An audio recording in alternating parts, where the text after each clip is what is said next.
আওয়ামী লীগ আর আসবে না এই দেশে। আওয়ামী লীগ আর আওয়ামী লীগ আর আওয়ামী লীগ আর মির্জা গোলাম আজম জঙ্গি নেতা প্রশিক্ষণ প্রাপ্ত, এটারও আর কোনো খোঁজ পাবে না,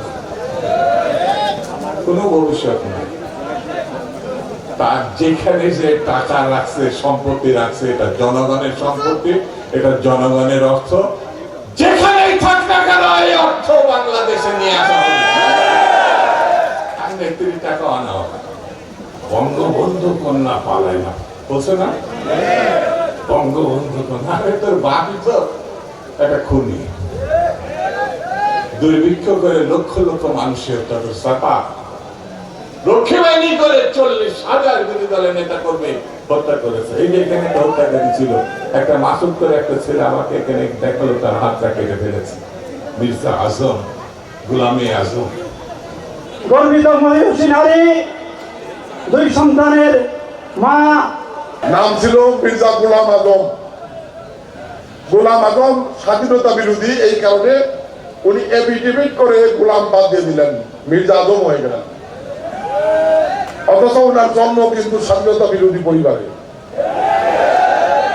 এই মাদারগঞ্জের মানুষ সাক্ষী দেয়, জামালপুরের মানুষ সাক্ষী দেয়, স্বাধীনতা যুদ্ধকালীন সময়ে এই মির্জা পরিবার ছিল স্বাধীনতা বিরোধীদের সবচেয়ে বড় আশ্রয়স্থল।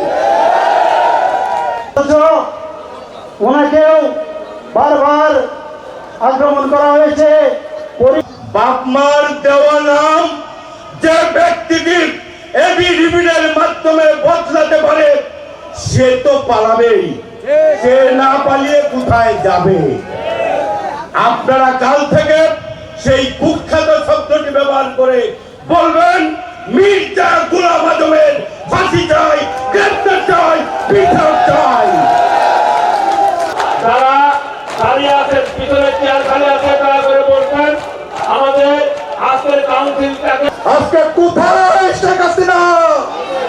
আজকে শেখ হাসিনা বাংলাদেশে আজকে নাই। আজকে বেগম খালেদা জিয়া আমাদের মা, আমাদের নেত্রী, গণতন্ত্রের মা, আজকে ঠিকই আল্লাহর রহমতে বাংলাদেশের মাটিতে, ঢাকা শহরে বাংলাদেশের মানুষের সাথে, দলের সাথে, জনগণের সাথে দেশ নেত্রী বেগম খালেদা জিয়া ঠিকই আছেন। আর সর্বোপরি ফ্যাসিস্টের বিচারের জন্য আমরা মিছিলকে সামনে গত 24 বছর ধরে মন্ত্রী সৃষ্টি করেছেন। নারায়ণ বাবাগঞ্জের বিখ্যাত জায়গা বাংলাদেশ জিন্দাবাদ,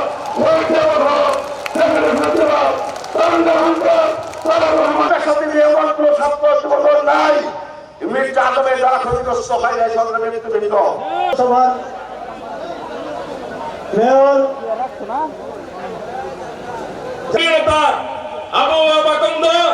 সর্বোপরি মঞ্চে উপস্থিত আপনার বাবুল, মঞ্চের নেতৃবৃন্দ এবং সমবেত ভাইরা, বন্ধুরা,